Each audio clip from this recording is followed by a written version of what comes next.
अस्सलाम वालेकुम dear student, उम्मीद है आप अच्छे होंगे। माशाल्लाह इससे पहले बड़ा अच्छा और ख़ूबसूरत टॉपिक गुज़रा है। आप अच्छे इंजॉय कर चुके होंगे SP2 एवरेडाइजेशन का। कुछ ना कुछ कॉन्सेप्ट आपके दिमाग में बिल्डअप हो चुका होगा। ठीक, अब आते हैं इसकी प्रैक्टिस की तरफ। ठीक, टॉपिक वही है, SP2 एवरेडाइजेशन है। ठीक, लेकिन इसके अंदर हम किस मॉलिक्यूल को डिस्कस करने वाले, जो आपके कोर्स का वर्क है, formation of boron trifluoride. Boron trifluoride, सबसे पहली बात हमें ये पता होना चाहिए कि बोरोन ट्राइफ्लोराइड क्या है। देखिए, बोरोन ट्राइफ्लोराइड, ठीक, ये इसका फार्मूला है, ये इसका फार्मूला है। अगर मैं आपसे कहूं इसका सिंपल स्ट्रक्चर क्या होगा, आप कहोगे सर B, यहां पे F, ठीक, यहां पे F, ठीक, यहां पे F। अब मैं कहूंगा यार ये तो सिंपल स्ट्रक्चर है, इसका एब्रिडाइज शेप क्या होगा? तो चले एब्रिडाइज शेप को समझते हैं। ठीक, अब गौर से सुने। सबसे पहले नंबर पे हम बोरोन की इलेक्ट्रॉनिक कन्फिग्रेशन करेंगे कि बोरोन किस एब्रिडाइजेशन से गुजर रहा है। बोरोन किस एब्रिडाइजेशन, जैसे मैंने कार्बन का आपको एग्जांपल दिया, तो बोरोन का भी एग्जांपल दे सकते हैं। बोरोन को भी हम आसानी से SP2 एब्रिडाइजेशन में क्लासिफाई कर सकते हैं। कैसे? अब देखें, मैं यहाँ पे लिख रहा हूँ बोरोन। ठीक, मैं क्या लिख रहा हूँ? बोरोन। बोरोन का एटॉमिक नंबर क्या है? 5। एटॉमिक नंबर है 5 और एटॉमिक मास है 10। ठीक, कहने का मतलब क्या है कि मैंने बोरोन के 5 इलेक्ट्रॉनों को तरतीब से रखना है। तो मैं क्या करूंगा? Electronic configuration. जब इसके इलेक्ट्रॉनिक कन्फिग्रेशन करूंगा तो मैं कहूंगा 1s2 2s2 2p1। ओहो, कार्बन क्या था? 2p2 था। ये क्या है? 2p1 है। इसका मतलब कार्बन से ये पहले ग्रुप में पाया जाता है। ठीक, मतलब कार्बन से पहले ग्रुप में, मतलब तीसरे ग्रुप में, कार्बन चौथे ग्रुप में।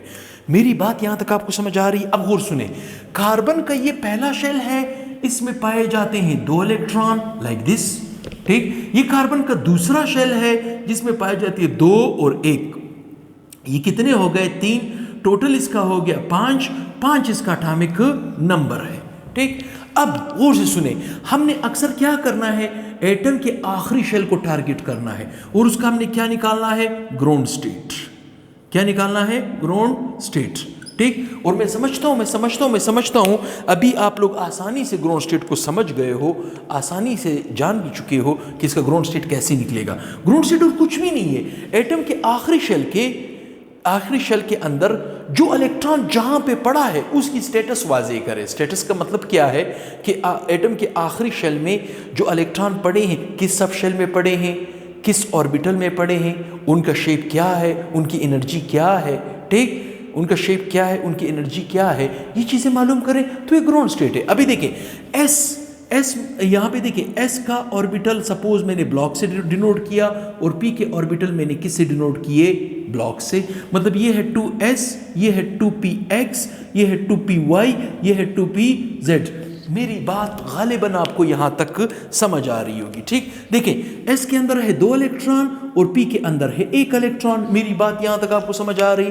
ठीक, मेरी बात यहां तक आपको समझ आ रही? अब अगर मैं आपसे पूछूं यार इसका शेप क्या होगा, आप कहोगे सर इसका शेप होता है स्फेरिकल, उसके इलेक्ट्रॉन यू पड़े हैं। ठीक, 2px का शेप है डंबल, 2py का शेप है डंबल, 2pz का शेप है डंबल। मैं आपसे कहता हूं यार इनकी एनर्जीज को भी क्लासिफाई करो। आप कहोगे सर एनर्जी तो n+l के से हम निकाल सकते हैं। n+l से अगर मैं इसकी एनर्जी निकालूंगा तो ये होगा 0.2, ये हो जाएगा 0.1, ये हो जाएगा 0.1, ये हो जाएगा 0.1, क्योंकि 2p का एनर्जी टोटल कितनी निकल रही है? 303। किस फार्मूले से? n+l। किसी ने पिछला लेक्चर नहीं देखा है तो काइंडली उसको देखिए, आपको ज्यादा समझ आएगा। अब अगर देखा जाए कार्बन का ये वाला जो स्टेटस है और ये वाला जो स्टेटस है, अब ये भी आपको पता चल गया होगा कि अगर s के अंदर 2 के 2 इलेक्ट्रॉन पड़े हैं तो मैं इसको क्या कहूंगा? More stable. क्या कहूंगा? More stable. ठीक, और अगर पी के अंदर 6 के 6 इलेक्ट्रॉन पड़े तो मोर स्टेबल, अगर 3 पड़े हैं एक एक करके तो स्टेबल, और अगर 1 पड़ा या खाली है तो ऐसे केस को हम क्या कहेंगे? अनस्टेबल। इसका मतलब क्या हुआ कि बोरोन भी ग्राउंड स्टेट में क्या है? अनस्टेबल। अपने आप को स्टेबल करने के लिए ये कहां मूव करेगा? एक्साइटेड स्टेट में। किस में? एक्साइटेड स्टेट में मूव करेगा। एक्साइटेड स्टेट में जब ये मूव करेगा तो इलेक्ट्रॉन कहां से कहां मूव करेगा? देखिए S से एक इलेक्ट्रॉन चला जाएगा 2p y में, कार्बन का कहां जा रहा था? 2pz में जा रहा था, ठीक। जैसे ही S से इलेक्ट्रॉन मूव करके 2py में जाएगा तो एब्रिडाइजेशन spp, 2p की एक s के साथ होगी, 2p के एक s के साथ होगी। तो एब्रिडाइज्ड ऑर्बिटल आपके पास 3 जनरेट होंगे, तीन एब्रिडाइज्ड ऑर्बिटल जनरेट होंगे। मेरी बात यहां तक आपको समझ आ रही होगी, ठीक। और एक क्या है, ये है, ये जो 2pz है ये उसी तरह का 2pz ही होगा, ये उसी तरह का 2pz ही होगा। इसकी वो जो पुरानी एनर्जी है वही पुराना शेप है, मेरी बात समझ रहे हो। और एक इलेक्ट्रॉन नहीं, ये बिल्कुल खाली इस वक्त का, बोरोन के केस में बिल्कुल खाली है, ठीक है। यहां पे देखिए एक इलेक्ट्रॉन यहां पे, ठीक, एक इलेक्ट्रॉन यहां पे, ठीक, एक इलेक्ट्रॉन यहां पे चला गया। तो एक S ने 2p के साथ ओवरलैप किया तो इसका नाम क्या होगा? sp2। इसका नाम क्या होगा? sp2। इसका नाम क्या होगा? sp2। मेरी बात यहां तक आपको समझ आ रही होगी, ठीक। और अगर एनर्जीज कैलकुलेट करो n+l से, देखिए n+l से अगर एनर्जीज कैलकुलेट करूंगा तो इसकी एनर्जी थी 2, इसकी थी 3, टोटल हो गई 5। टोटल कितनी हो गई? 5 से एक ऑर्बिटल तो निकल गया, एक ऑर्बिटल खाली था, सेपरेट हो गया, उसने एब्रिडेशन में हिस्सा नहीं लिया। जब उसने एब्रिडेशन में हिस्सा नहीं लिया, सेपरेट हो गई, तो पुरानी एनर्जी के साथ सेपरेट, तो एक माइनस कर दो तो टोटल हो जाएगा 4। 4 को कितने नए ऑर्बिटल बने? 3 पे तकसीम करो तो आंसर आएगा 1.33, ठीक। इसका मतलब है इसकी एनर्जी होगी 1.33, इसकी एनर्जी होगी 1.33। मेरी बात यहां तक आपको समझ आ रही है? जो एब्रिडाइज्ड ऑर्बिटल होगा उसका शेप क्या होगा? U of dumbbell, U of dumbbell, U of dumbbell. मेरी बात यहां तक आपको समझ आ रही है? ये जो ऑफ डंबल ये आमने सामने टकराएंगे तो सिग्मा बॉन्ड कैलकुलेट करेंगे। लेकिन बोरोन की केस में जो 2pz है वो उसी तरह का खाली रहेगा, क्योंकि उसमें इलेक्ट्रॉन है ही नहीं। अगर इलेक्ट्रॉन होते तो वो पाई बॉन्ड बनाता, इस केस में पाई बॉन्ड नहीं बनेगा। अब गौर से सुने, आपको एक और ट्रिक भी बताता हूं, ठीक। अब अगर कोई ऑर्बिटल, इस ऑर्बिटल का, अब इस ऑर्बिटल का नाम क्या है? देखिए इस ऑर्बिटल का नाम क्या है? 2p sp2। इसका नाम क्या है? sp2। अब अगर मैं आपसे कहूं इसमें s करेक्टर कितना है, p करेक्टर कितना है, तो उसका फार्मूला भी आपको पता होना चाहिए कि s करेक्टर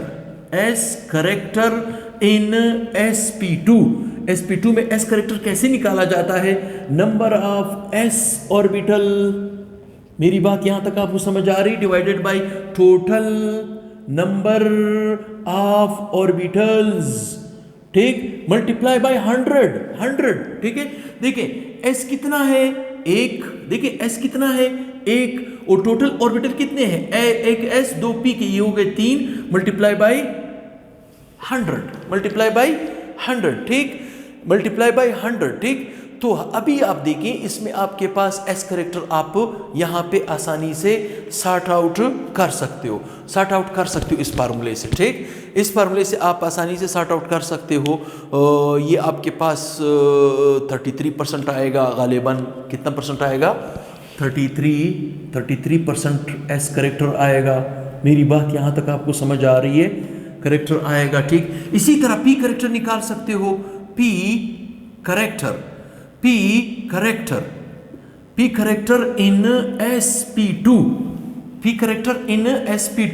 sp2 एब्रिडेशन में क्या होगा? नंबर ऑफ p ऑर्बिटल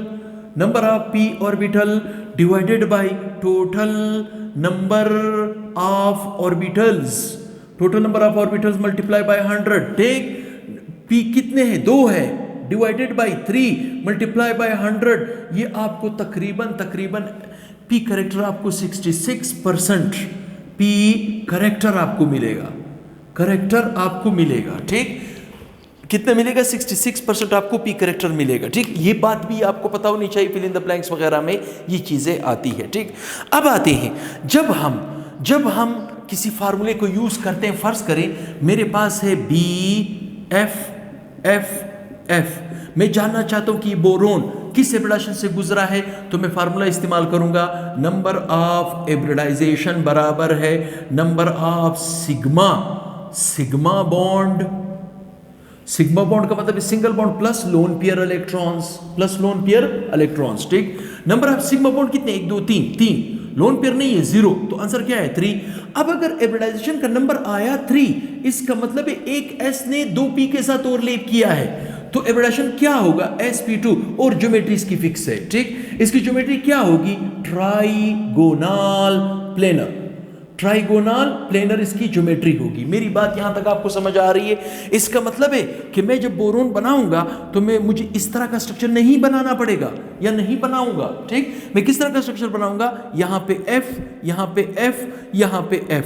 ये जो एंगल होगा ये 120 का होगा, ये जो एंगल होगा ये भी 120 का होगा, ये जो एंगल होगा ये भी 120 का होगा। मुझे कैसे पता चला कि कार्बन फ्लोरीन के बीच कौन सा बॉन्ड बन रहा है, मतलब ये जो एंगल है ये अक्सर ट्राइगोनल प्लेनर इस तरह की ज्योमेट्री होती है, इस तरह की, ठीक। ये भी 120 का, ये भी 120 का, ये भी 120 का, ठीक।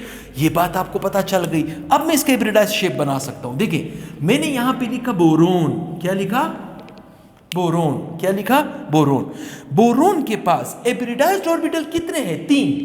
हाइब्रिडाइज्ड ऑर्बिटल कितने हैं, 3, ठीक। तो चले, एक ये है आपके पास हाइब्रिडाइज्ड ऑर्बिटल, ठीक, ये दूसरा हाइब्रिडाइज्ड ऑर्बिटल, ये तीसरा हाइब्रिडाइज्ड ऑर्बिटल। मेरी बात समझ रहे हो?